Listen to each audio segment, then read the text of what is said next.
My name is Mira. I am 20 years old, studying at university, hoping one day to become an accountant. This is my story about a professor who abused the trust placed in him, and about the courage it eventually took me to speak up. I want to tell it carefully, because I think someone listening right now might need to hear it. I grew up in a modest family. My father works at a small hardware shop.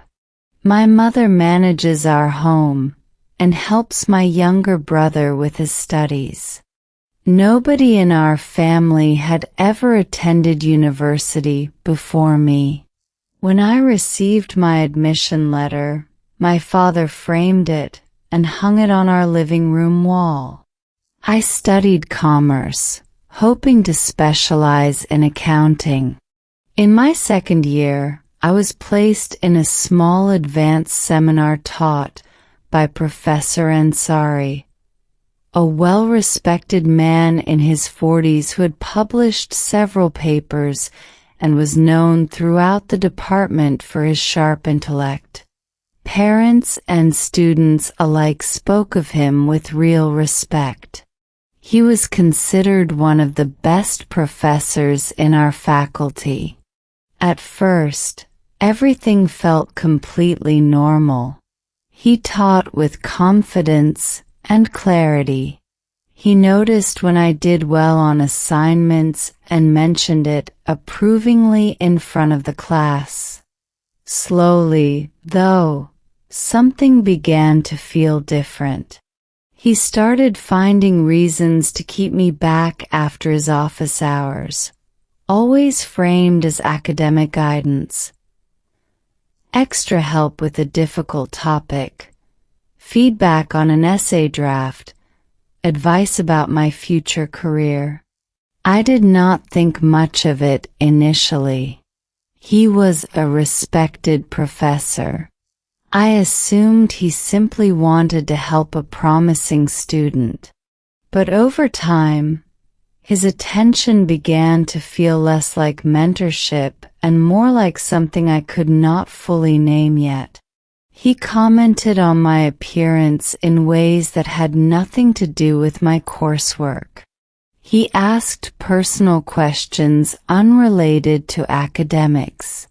He made me feel, increasingly, like an object of his interest rather than a student under his instruction. I want to be honest about something. I did not have the language at first to describe exactly what was happening. I only knew that I began to feel a specific kind of dread whenever his name appeared on my class schedule. I started avoiding his office hours when I could. I sat further back in class. I answered questions briefly, hoping to draw less attention. None of it worked the way I hoped. He began asking me to stay after class more insistently, framing it each time as something important for my academic progress. When I tried to decline politely, he would remind me, subtly but clearly, that he controlled a significant portion of my final grade. I felt trapped between two fears. The fear of what continuing to see him privately might mean, and the fear of what refusing might cost me academically. I told no one. Not my roommate. Not my closest friend. Certainly not my parents, who had sacrificed so much to send me to university in the first place. My grades in his class began slipping, not because I understood the material any less, but because I could barely concentrate whenever he was near me. My performance in my other classes suffered too, as the stress followed me everywhere. My roommate, Fatima, noticed the change first. "You seem distracted lately," she said one evening. Is everything all right? I'm just tired, I told her. Exams are difficult this semester. She did not fully believe me, I think, but she did not push further either. I carried this alone for nearly 2 months. Each week felt heavier than the last. I began dreading Mondays and Wednesdays, the days his seminar met, in a way that eventually affected my sleep, my appetite, my ability to focus on anything else in my life. The turning point came during a private meeting he insisted on, framed once again as urgent academic guidance. During that conversation, his behavior crossed a line I could no longer convince myself was simply misunderstanding on my part. I will not describe the details. I do not think they need to be repeated for this story to carry its full weight. What matters is this. I left that meeting completely certain, for the first time, that what was happening to me was wrong, and that it would not stop on its own. That night, I could not sleep at all. I lay awake staring at the ceiling of my small dormitory room, replaying every interaction over the past 2 months, finally seeing clearly what I had been trying not to name. I thought about my father's face when he framed my admission letter. I thought about what it might mean to tell him something like this. I thought, honestly, about simply transferring universities and never speaking of it again. But something my father had told me many times, throughout my childhood, kept returning to my mind that night. Mira, if something wrong happens, never hide it. Silence only makes the wrong stronger. The next weekend, I traveled home, something I did not usually do mid-semester. My parents were surprised, but pleased to see me. That evening, after dinner, I asked to speak with them privately. My hands were shaking as I began.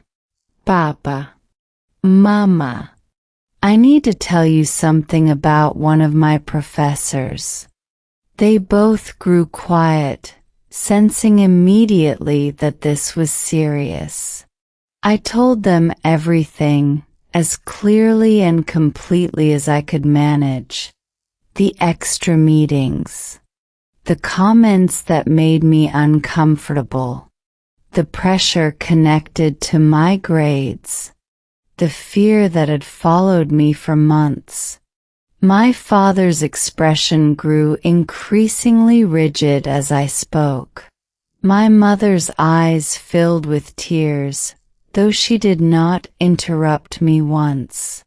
When I finished, there was a long silence. Then my father said, quietly, "Why did you not tell us sooner, Beta?" "I was afraid," I said. "Afraid you would not believe me.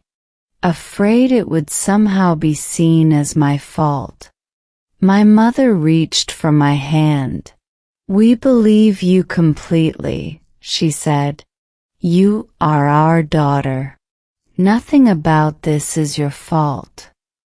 My father, a quiet man not prone to strong displays of anger, stood up that evening with a firmness I had rarely seen from him. "This will not simply be forgotten," he said. "We will go to the university administration together. This must be reported properly." I felt something complicated in that moment. Relief, mixed with a fresh wave of fear about what reporting this formally might actually involve. What if people don't believe me? I asked. What if they say I am exaggerating, or that I misunderstood him? My father sat back down beside me. Then we will face that together, one difficulty at a time. But staying silent protects only him, Mira. It does nothing to protect you, or any other student who might come after you. The following week, my parents accompanied me to the university's student affairs office. I had never filed a formal complaint about anything in my life, and my hands trembled as I began explaining the situation to the administrator assigned to hear it. She listened carefully, taking detailed notes, asking clarifying questions with genuine care rather than suspicion. "This is a serious matter," she said when I finished. "You were right to bring it forward. We will need to open a formal investigation, which may include speaking with other students in his classes as well. Will they believe me?" I asked quietly. "We take every report seriously," she said. "And you are showing real courage by coming forward at all. Many students in your position choose to stay silent." The investigation took several weeks. During that time, I learned something that both broke my heart and, strangely, gave me a measure of validation. I was not the only student who had experienced this kind of treatment from Professor Ansari. 2 other young women, in previous years, had experienced similar patterns of behavior, though neither had felt able to report it formally at the time. Once the investigation gathered enough testimony, the university took formal action. Professor Ansari was suspended pending a full disciplinary hearing, and eventually dismissed from his position entirely. News traveled quickly through our small department. Reactions were mixed, exactly as I had feared they might be. Some classmates were genuinely supportive. "You were brave to speak up," one girl told me quietly after class one day. "I always felt uncomfortable around him too, but I never said anything." Others were less kind. I overheard whispers in the hallway more than once. "Maybe she's exaggerating. Maybe she wanted the attention. Why did she keep going to his office if it bothered her so much?" Those comments hurt more than I expected them to. I wanted to explain, to every single doubting voice, exactly how difficult it had been to leave, how trapped I had genuinely felt. But my parents reminded me, gently but firmly, that the truth does not require everyone's approval to remain true. My academic advisor, a kind woman named Dr. Reyes, called me into her office not long after the news spread through the department. "I heard about your complaint," she said carefully. "I want you to know the faculty supports you completely. If you need any accommodation, any support at all moving forward, my door is always open." For the first time since this had begun, I felt genuinely, completely believed by someone outside my immediate family. I will not pretend the months that followed were easy. I struggled with anxiety I had not experienced before university. Certain sounds, certain phrases, even certain hallways in our academic building, occasionally brought back a wave of the same dread I had carried for those difficult months. But slowly, With time, and with my family's steady support, I began to heal. I returned to my studies with a determination I had not fully possessed before. Not because the fear disappeared completely, but because I refused to let what had happened define the rest of my education. Do not let him take your future as well. My father told me one evening, sitting beside me while I studied at our kitchen table. He already tried to take something from you. Do not give him this too. I graduated last year, with strong marks, and I am now working toward my professional accounting certification. I think often about that difficult period, and about how close I came to carrying it silently for the rest of my life. I think about how easily I might have simply transferred universities, said nothing, and let him continue, undisturbed, with whoever came after me. I do not say this to suggest that speaking up is ever simple. It was, without question, one of the hardest things I have ever done. The fear of not being believed, the discomfort of formal proceedings, the whispered judgments from people who did not understand the full situation. None of it was easy to carry. But silence, I learned clearly through this experience, protects only the person doing wrong. It does nothing at all to protect the person being harmed, and it does nothing to protect whoever might come next. If you are carrying something similar right now, a situation involving someone who holds power over you, behavior that makes you deeply uncomfortable, a fear that speaking up will not be believed, I want to say something directly to you. You deserve to be heard. Whatever fear is currently keeping you silent, that fear does not change what actually happened to you, or what is currently happening to you. Find someone you trust.